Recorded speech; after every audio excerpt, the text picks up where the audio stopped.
الحمد لله نحمده ونستعينه ونستغفره ونعوذ بالله من شرور أنفسنا ومن سيئات أعمالنا من يهده الله فلا مضل له ومن يضلل فلا هادي له وأشهد أن لا إله إلا الله وحده لا شريك له وأشهد أن محمدا عبده ورسوله أرسله بالحق بشيرا ونذيرا يا أيها الذين آمنوا اتقوا الله حق تقاته ولا تموتن إلا وأنتم مسلمون يا أيها الناس اتقوا ربكم الذي خلقكم من نفس واحدة وخلق منها زوجها وبث منهما رجالا كثيرا ونساء واتقوا الله الذي تساءلون به والأرحام إن الله كان عليكم رقيبا يا أيها الذين آمنوا اتقوا الله وقولوا قولا سديدا يصلح لكم أعمالكم ويغفر لكم ذنوبكم ومن يطع الله ورسوله فقد فاز فوزا عظيما أما بعد أعوذ بالله السميع العليم من الشيطان الرجيم بسم الله الرحمن الرحيم يا أيها الذين آمنوا كتب عليكم الصيام كما كتب على الذين من قبلكم لعلكم تتقون معزز حاضرین مسجد، اس سے پہلے جمعے خطبہ کے موقع پر میں نے آپ کے سامنے اللہ رب العالمین نے صدقہ، خیرات، زکوٰۃ کو کن لوگوں پر خرچ کرنا ہے اس کی وضاحت کرتے ہوئے سورہ بقرہ کی آیت میں جیسے فرمایا کہ جو لوگ دینی نظام کو قائم کرنے کے لیے جدوجہد کریں خاص کر ان کا خیال کیا جائے، اور اس موقع پر میں نے کئی باتیں آپ کے سامنے پیش کرنے کی کوشش کی تھی، جس میں سے یہ بھی بات تھی کہ پیشہ آور فقیروں کو خیرات دینا ہمارے لیے ایک عذاب کا باعث بن چکا ہے،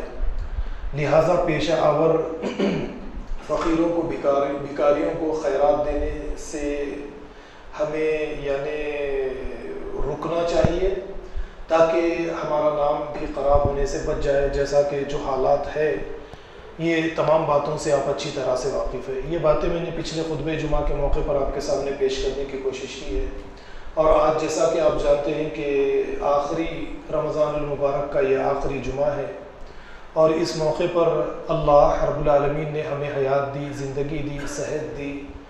ہماری یہ ذمہ داری ہے کہ ہم اللہ رب العالمین کا شکر ادا کریں، اللہ کی عبادت صحیح طریقے سے ادا کریں۔ انسان ہے، اس سے غلطیاں ہو جاتی ہے، رمضان المبارک کے مہینے میں بھی ہو سکتا ہے کہ ہم سے چھوٹی موٹی غلطیاں ہو چکی ہو، ابھی ہمارے ہاتھ میں موقع ہے کہ ہم اللہ رب العالمین کو بنا لیں۔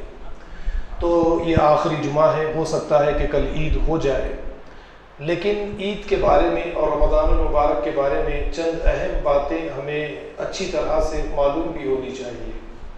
ایک تو یہ کہ آپ یہ دیکھیے کہ اللہ رب العالمین نے رمضان المبارک کے مہینے میں مادی دنیا سے ہمیں کاٹنے کی کوشش کی ہے، بھوکا پیاسا ہمیں رکھا، ایک تربیت کے مہینے میں ہمیں داخل کیا، اور اس تربیت کے مہینے میں داخل کرنے کے بعد میں کم و بیش 720 گھنٹے آپ کی تربیت کی گئی، اور اس تربیت کا مقصد صرف انسانیت کا تزکیہ ہے، اور انسانیت کا تزکیہ بھی انسان کی زندگی کے ہر پہلو کا تزکیہ کیا جائے، اللہ رب العالمین کا یہی مقصد ہے، اسی لیے رمضان المبارک کے یہ روزے فرض کیے گئے۔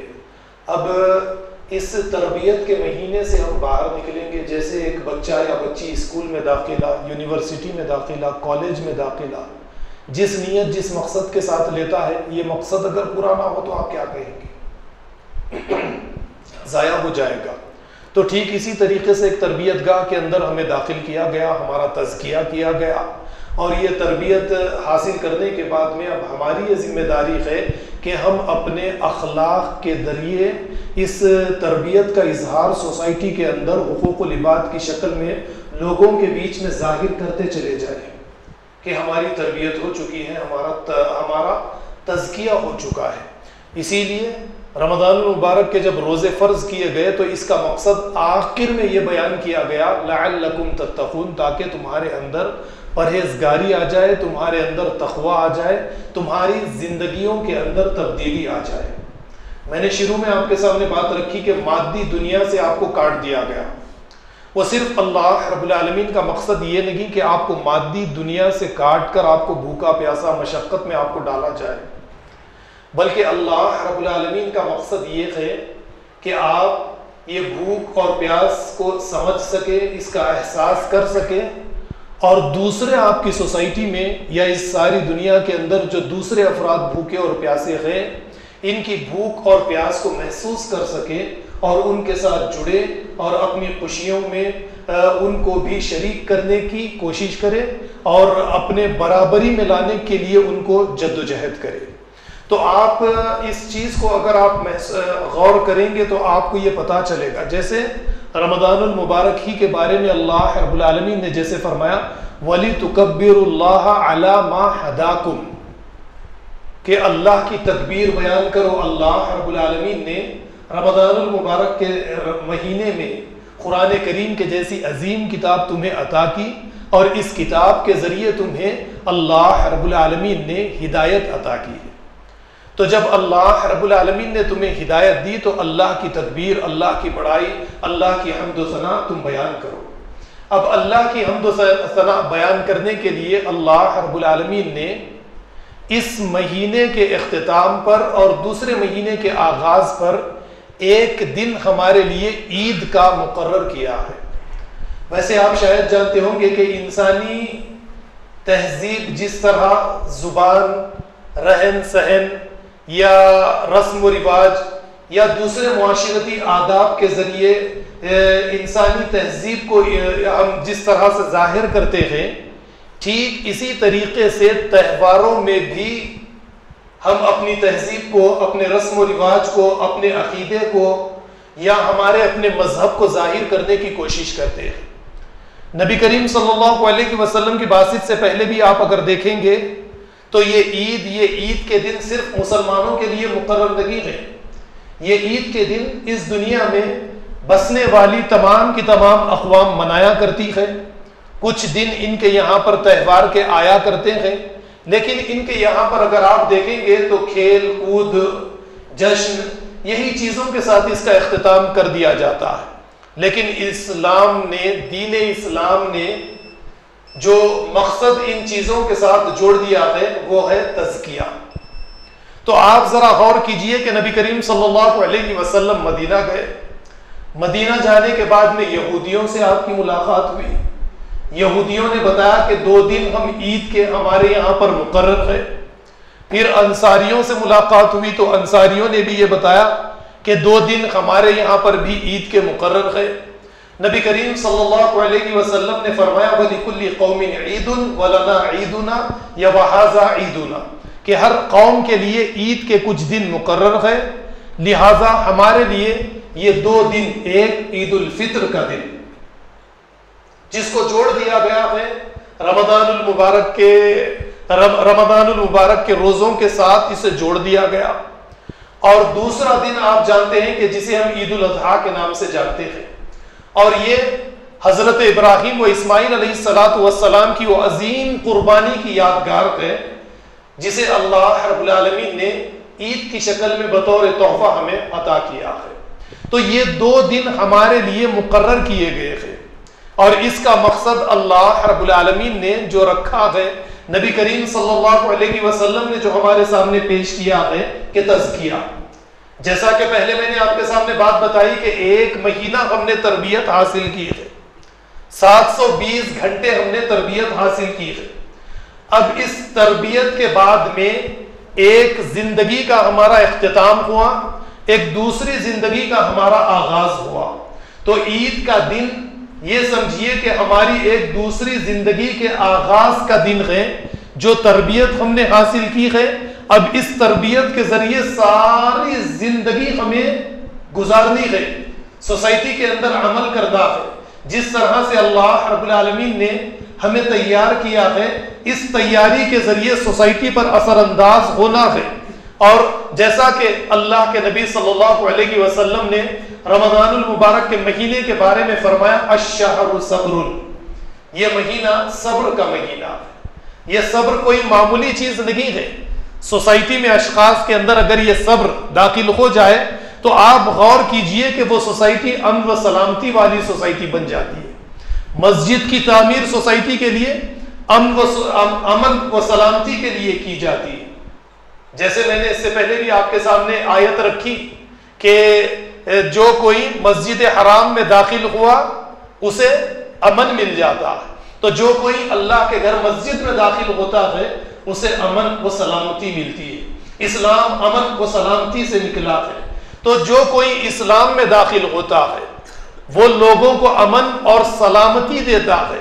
اسی لیے تو نبی کریم صلی اللہ علیہ وسلم نے فرمایا من کان یؤمن باللہ والیوم الآخر فلیقل خیر او لیصمت، کہ جو کوئی اللہ پر اور آخرت کے دن پر ایمان رکھتا ہے وہ اپنی زبان سے اچھی بات نکالے. اچھی بات نہیں نکال سکتا. سوسائٹی نے مزاج میں سختی پیدا کر دی ہے. سوسائٹی نے یعنی ایک الگ طریقے کی شخصیت پیدا کر دی ہے. کم سے کم یہ کوشش تو کی جائے کہ کسی سے کچھ سنا تو اپنی زبان کو خاموش رکھ لے، اولیسمت، خاموشی اختیار کر لے. تو روزہ اس چیز کی تربیت ہمیں دیتا ہے. جب یہ تربیت کے ذریعے سے ہم سوسائٹی میں یعنی اپنے اخلاق اور کردار کو پیش کریں گے تو کوئی سوسائٹی میں جھگڑا، فتنہ، فساد پیدا ہوگا؟ نہیں ہوگا. تو یہ چیزیں بے انتہا ضروری ہے. میں آپ کے سامنے بات رکھ رہا تھا کہ عید الاضحیٰ اور عید الفطر کو اللہ رب العالمین نے کس لیے ہم پر رکھا ہے. اب آپ دیکھیے کہ اللہ، جیسے میں نے قرآن کریم کی آیت بھی آپ کے سامنے رکھی، وَلِتُكَبِّرُوا اللَّهَ عَلَى مَا هَدَاكُمْ، کہ عید کے دن تم کیا کرو؟ اللہ کی حمد و ثنا، اللہ کی بڑائی کثرت کے ساتھ تم بیان کرو. اب اللہ کی نعمتیں تو کثرت کے ساتھ ہے جن کا ہم شمار بھی نہیں کر سکتے. تو اللہ رب العالمین نے ان نعمتوں کے شکرانہ کے طور پر یہ عید ہمارے اوپر مقرر کی ہے. اور یہ عید کے ساتھ ساتھ اللہ رب العالمین نے انسانوں کے مزاج کو سامنے رکھ کر ان کو تفریح کا موقع بھی فراہم کیا ہے. وہ جشن منائیں، تفریح کرے، لیکن اللہ کی حدود میں رہتے ہوئے ان چیزوں کی پابندیوں کا خاص خیال رکھا جائے. اور اللہ کا شکر ادا کرنے کے لیے اللہ رب العالمین نے عید کے دن جس طرح سے ہم نمازیں ادا کرتے ہیں اسی طرح کی ایک نماز ہم پر رکھی گئی. اور اس نماز کے موقع پر آپ ذرا غور کیجئے کہ اللہ رب العالمین نے عید کے دن سے ہی یعنی فجر کی نماز کے بعد سے ہی اللہ رب العالمین نے نبی کریم صلی اللہ علیہ وسلم کے طریقے کے ذریعے سے، سنت کے ذریعے سے یہ ہمارے سامنے پیش کیا کہ اس دن کثرت کے ساتھ اللہ کی بڑائی، کبریائی، اللہ کی حمد و ثنا بیان کی جائے. اللہ اکبر، اللہ اکبر، اللہ اکبر کثرت کے ساتھ کہا جائے. آپ ذرا غور کیجئے کہ مسلمان عید کے روز اس اللہ کے نبی صلی اللہ علیہ وسلم کی سنت کو زندہ کرتے ہیں. ساری دنیا کے اندر اللہ کی بڑائی، اللہ کی کبریائی، اللہ کی تحلیل، اللہ کی حمد و ثنا بیان کی جاتی ہے.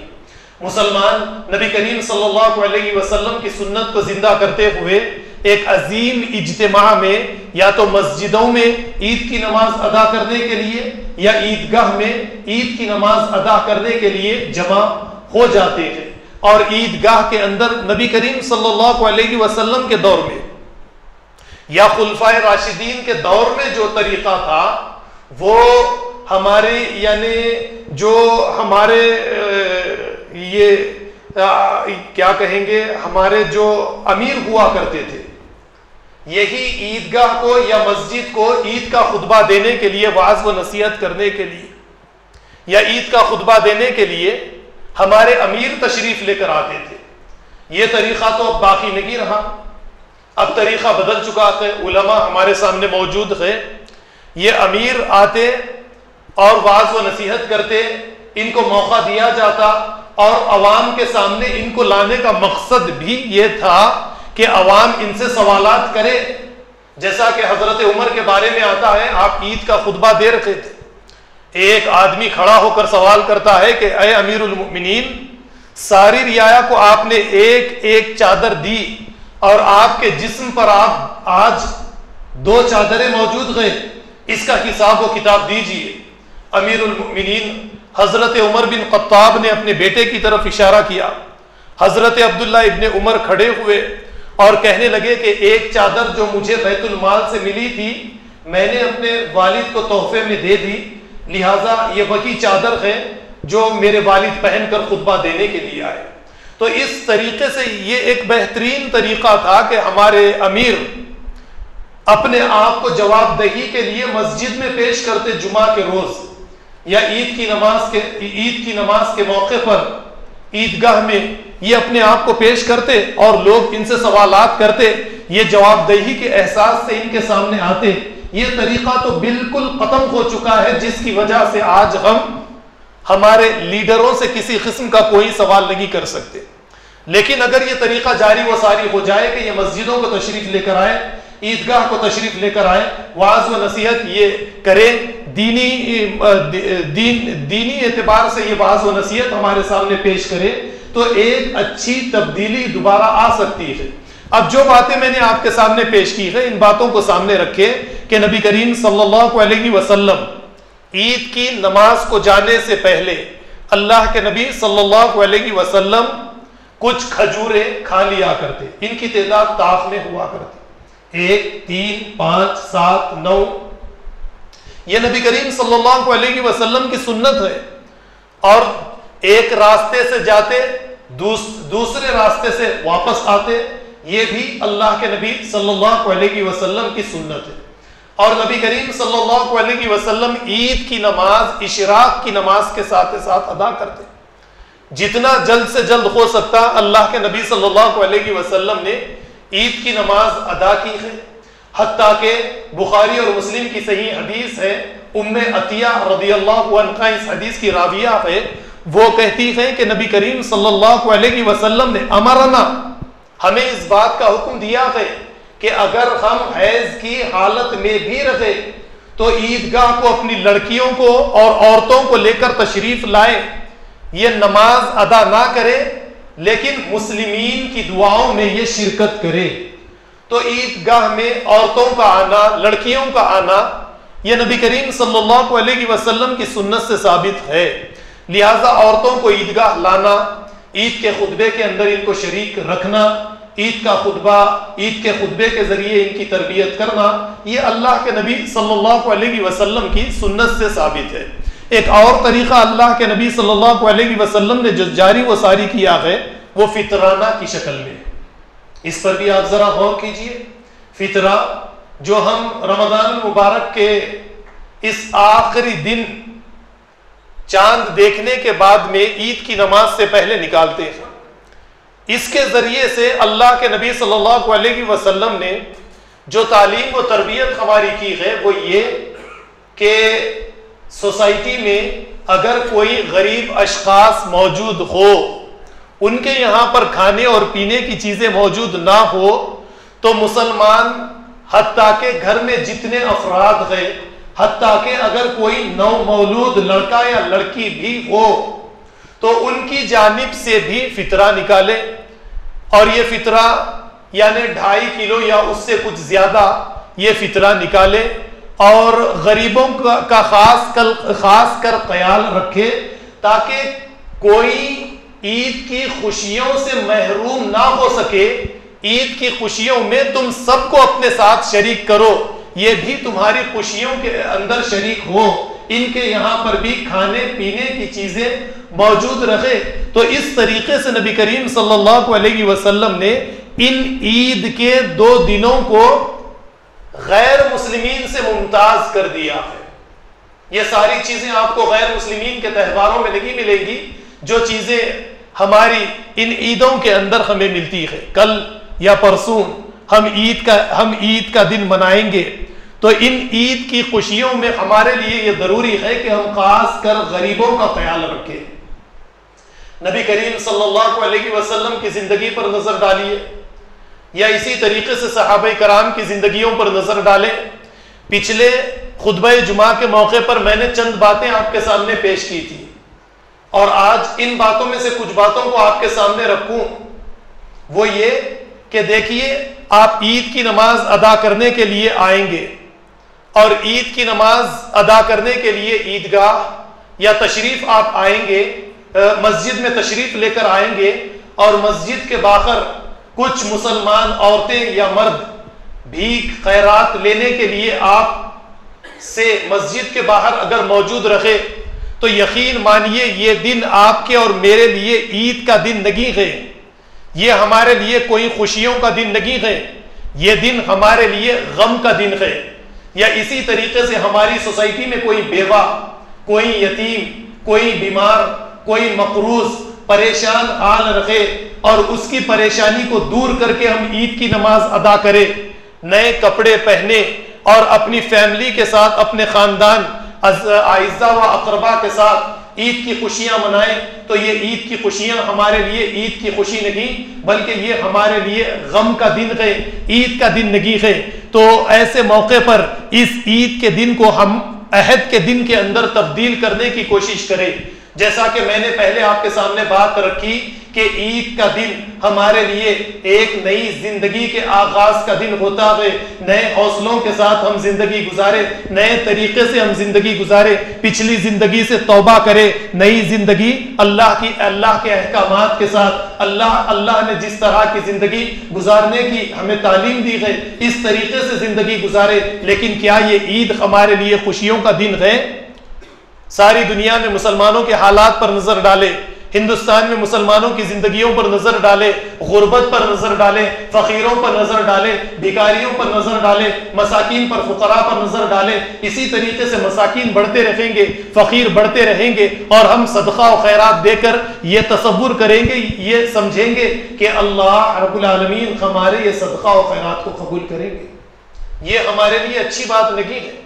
ہم عید کا خطبہ سننے کے لیے عیدگاہ کو تشریف لے کر آئے، مسجد کی گیٹ پر یا عیدگاہ کے دروازے پر ایسی آوازیں ہمارے کانوں میں آئیں کہ کئی دن سے ہم نے کھانا نہیں کھایا، اللہ کے نام پر ہمیں خیرات دی جائے، اللہ کے نام پر میں مریض ہوں، میں مقروض ہوں، اللہ کے نام پر ہمیں خیرات دی جائے۔ یہ ہمارے لیے کوئی خوشی کا دن ہے؟ اس دن کو ہم خوشی کا دن کہہ سکیں گے؟ غیر مسلمین کے سامنے کیا منہ لے کر کھڑے رہیں گے؟ تو ایسا ہرگز ہونا نہیں چاہیے۔ اسی لیے اس بات کو سمجھنے کے لیے اللہ رب العالمین نے ایک مہینے کی تربیت، اس ایک مہینے کے لیے تربیت گاہ میں ہمیں پہنچایا، یا 29 دن کے لیے تربیت گاہ میں ہمیں پہنچایا۔ اگر اس کے باوجود ہماری کوئی تربیت نہیں ہوئی تو ہمارا یہ روزہ نہیں ہے، صرف لوگوں کے لیے دکھاوا ہے۔ جیسے نبی کریم صلی اللہ علیہ وسلم نے فرمایا، من صلی یرائی فقد اشرک ومن صام یرائی فقد اشرک ومن تصدق یرائی فقد اشرک، کہ جس نے دکھاوے کے لیے نماز پڑھی شرک کیا۔ ان اللہ لا یغفر ان یشرک بہ ویغفر ما دون ذلک لمن یشاء، جس نے اللہ کے ساتھ شرک کیا اللہ تعالیٰ شرک کو ہرگز معاف نہیں کرتے، اس کے سوا جسے چاہے معاف کر دے، لیکن شرک کو معاف نہیں کیا جائے گا۔ تو جس نے دکھاوے کے لیے نماز پڑھی شرک کیا، جس نے دکھاوے کے لیے رمضان المبارک کے روزے رکھے شرک کیا، جس نے دکھاوے کے لیے صدقہ و خیرات کیا اس نے شرک کیا۔ تو یہ چیز اللہ کے یہاں پر تو قابل قبول ہرگز نہیں ہو سکتی ہے۔ حضرت عمر بن خطاب کا ایک واقعہ مجھے یہاں پر یاد آیا۔ آپ بھی اس طریقے کی زندگی گزارنے کی کوشش کیجئے، اپنی زندگیوں کے اندر تبدیلی لائیے۔ نبی کریم صلی اللہ علیہ وسلم نے خلفائے راشدین کے بارے میں فرمایا تھا، تمسکو، یعنی تم خلفائے راشدین کی سنت کو مضبوطی سے پکڑ لو۔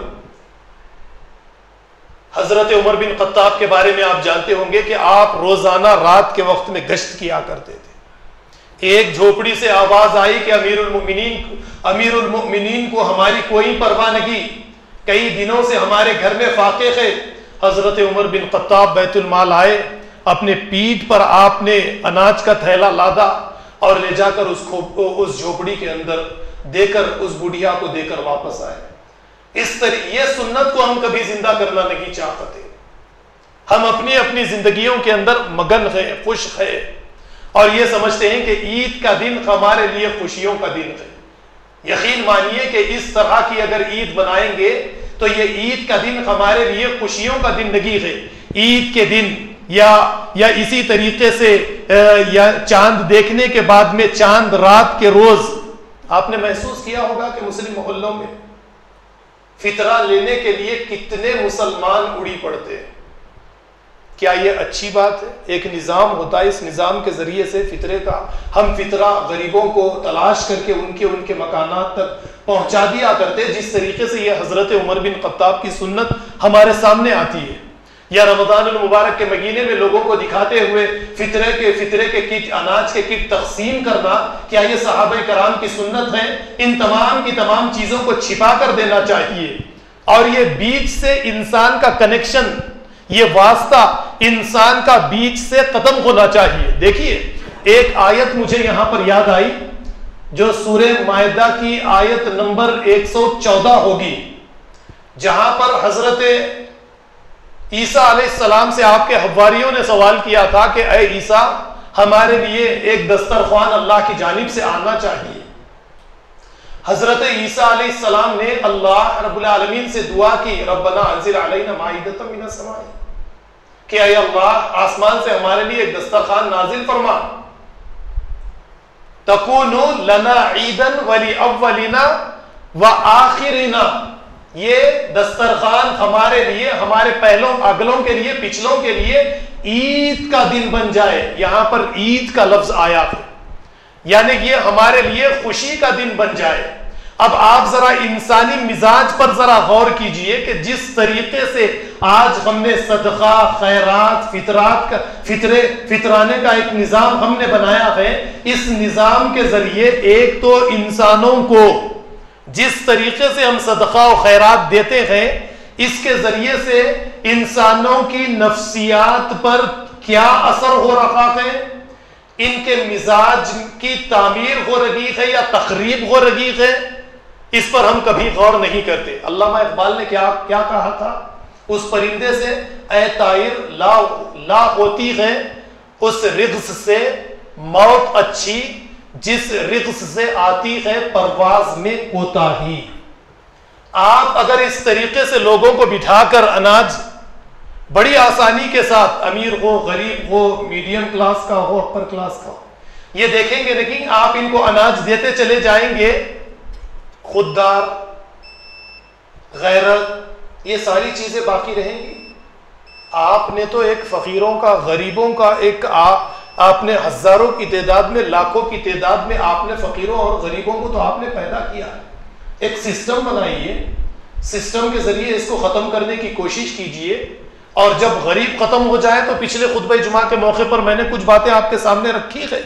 نظام بنائیے. آپ ذرا غور کیجئے کہ اس کے لیے ایک بہترین مثال اللہ رب العالمین نے ایک چھوٹے سے جانور کو ہمارے سامنے رکھ کر یہ بتانے کی کوشش کی، مثال ہمارے سامنے پیش کی کہ اے لوگو، تم شہد کی مکھی کو دیکھتے ہو، یہ چھوٹی سی مکھی ہے، لیکن ایک تمہاری ضرورت کی تکمیل کو پورا کرنے کے لیے رات دن اپنی ساری زندگی کو مشقت میں ڈالتی ہے، کئی میل کا سفر کرتی ہے، پھولوں سے رس لیتی ہے اور لا کر ایک جتھے کے اندر جمع کرتی ہے، اور لاکھوں کروڑوں ہزاروں مکھیاں رات اور دن ایک ہی کام کرتی ہے. اس کے بعد میں جس طریقے سے تمہیں پانی ملتا ہے، جس طریقے سے تمہیں پٹرول ملتا ہے، اسی طریقے سے تمہیں شہد بھی مل جاتا ہے.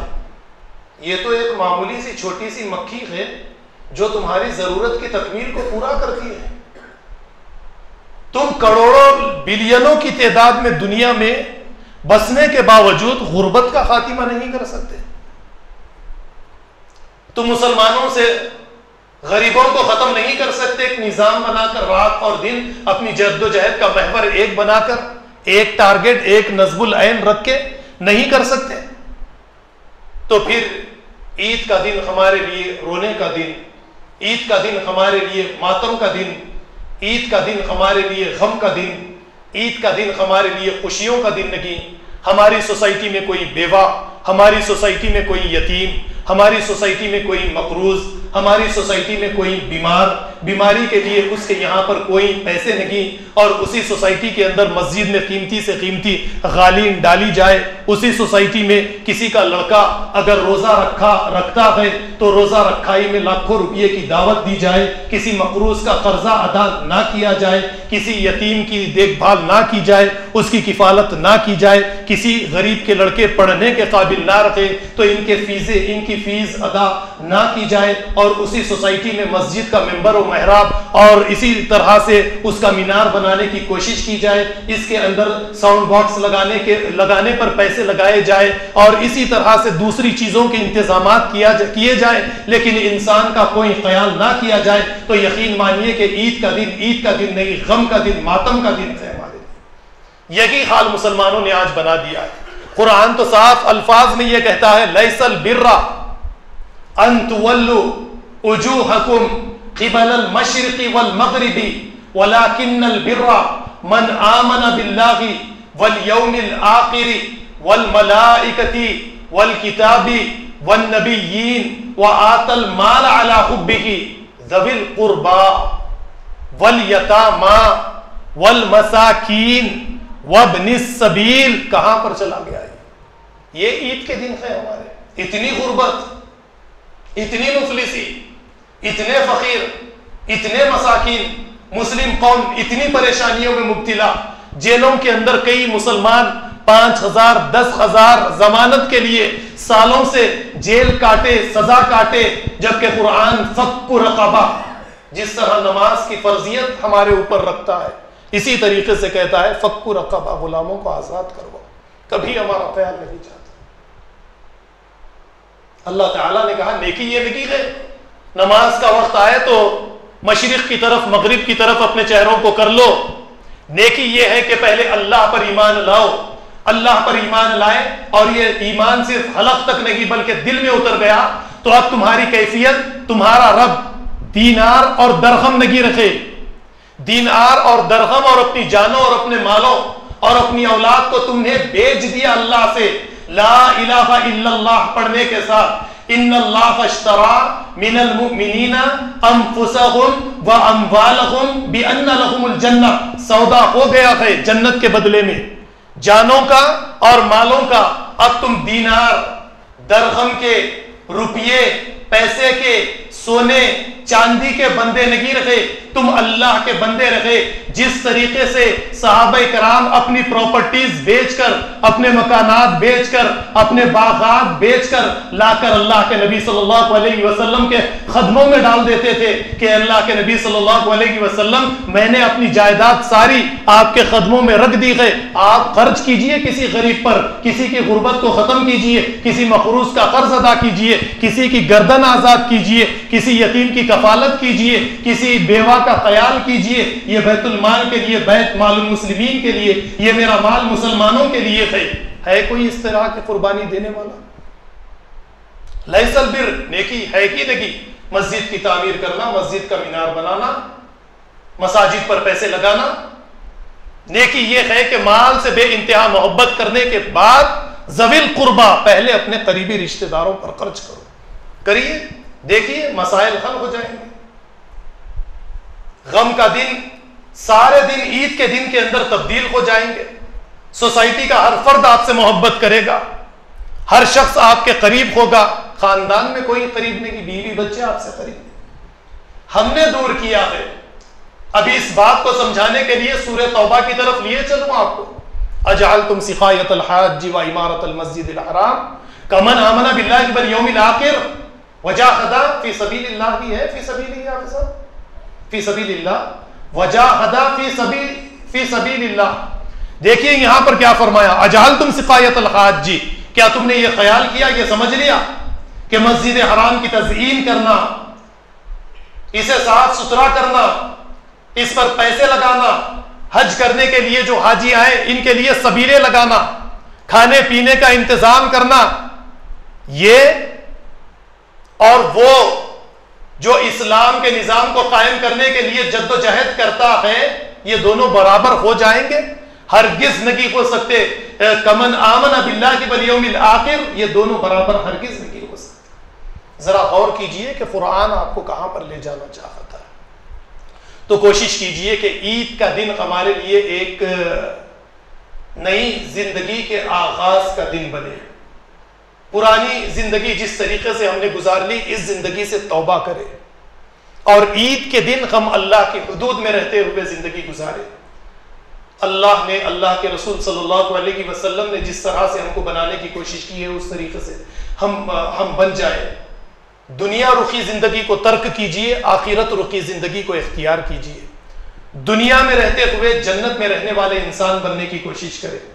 ہر ایک انسان کے ساتھ جب معاملہ کرے، اس کے ساتھ جب آپ کا تعلق جڑے، تو آپ یہ سمجھے کہ یہ میرا تعلق، یہ میرا معاملہ ایک بندے سے نہیں بلکہ اللہ سے ہو رہا ہے.